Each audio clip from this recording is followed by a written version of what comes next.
Hey brother, Stuart Matola, men's relationship coach here. I hope you're having a great day. And in this video, I'm going to help you identify whether the behavior that you're experiencing from your wife is abuse or not. And a lot of times it's really important for a guy to understand so that he can stand up and, really get a sense of if this behavior is unacceptable and what to do about it. So I'm going to give you some tips on that in this video. And so if you're experiencing, a lot of emotionality, yelling, screaming, withdrawing, retreating, there's a whole bunch of terms out there these days, gaslighting, stonewalling. We have to be very careful when we apply these terms because they're very trendy right now. And it's easy just to cast those aspersions of that behavior than actually having that experience and being accurate about it. So up front, the simple and most basic way to get clear of if your wife's behavior is abusive or not is to just notice, would you accept that behavior from a coworker at work? Would that behavior be acceptable somewhere outside of the home? Okay. That gives you a general kind of gauge. So if a coworker is yelling at you, are you going to just take it? If a coworker is not showing up, just MIA, absent, withdrawing or retreating. If you're in the grocery market and you ask somebody who worked there, where's the chili sauce? And they just ignored you and turned away. Would you accept that? Now there's this reality here that when it comes to our marriage, and I call that often the DIZ, the deep intimacy zone, much more flagrant behaviors come up. And we tolerate a lot of bad and abusive behavior, and women do too. But I'm talking to the guys out there right now because there are a lot of nice guys, a lot of guys who are trying to do better than their dad, who was maybe abusive to their mom. They're just trying to be more evolved dudes and show up better for their partner. And a lot of those guys are, really struggling to understand if the behavior that their wife or partner's, projecting onto them or acting out with them is abuse.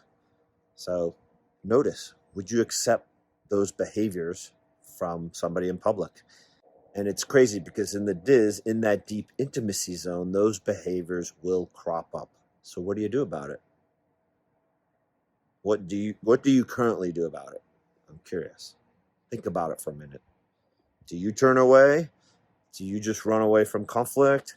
Do you just kick the can down the road? Do you check out on your phone? Do you go to alcohol or marijuana excessively? What are your coping mechanisms that may actually co-create the situation where those behaviors are more likely to occur? So consider that for a moment. So whatever those are, if you're not turning towards the challenges that you're experiencing, you're not going to be in a position to change them, to create a better marriage or relationship for yourself. So first is to notice the behaviors and use that simple template of, yeah, I wouldn't tolerate that in public. So why would I tolerate it at home? You might understand where it comes from, but why would you tolerate it at home? Okay. There's many reasons. Fearful of conflict, fearful of making things worse, fearful of upsetting her, a bad track record of bad responses and reactions yourself.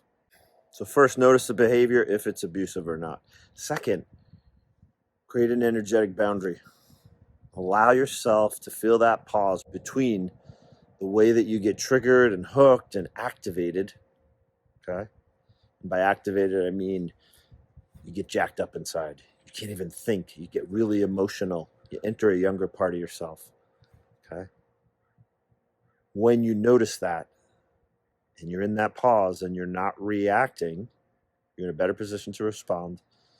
And it's then that you can actually draw the energetic boundary. And, if you've ever seen Star Trek, you might just imagine you're not going to take that on so much. Okay. You're going to start to give your wife or partner feedback like, hey, when you talk to me that way, it's not so much the what. I want to hear the what of what you have to say, but it's the how. Okay, that could be a volume, a tone, a snarky expression on the face. And you may be doing those things as well. So it's important that you get clear on that also. And so then you get to give your wife or partner feedback on how their behavior is impacting you. Now, before you do that, it's really important that you ask permission first, because if you don't, she'll feel like you're blindsiding her. So again, 3 steps. 1, notice if the behavior is abusive based on what you would accept at work or in a public situation. 2, notice how you get jacked up and how you can get back to center so that you can respond versus react. And 3, let your partner know how her behavior is impacting you after you ask permission to have that conversation. So I hope this was helpful. If it was and you dug it, please check out links to my work below. Thanks so much for watching, brother, and have a kick-ass day. Bye.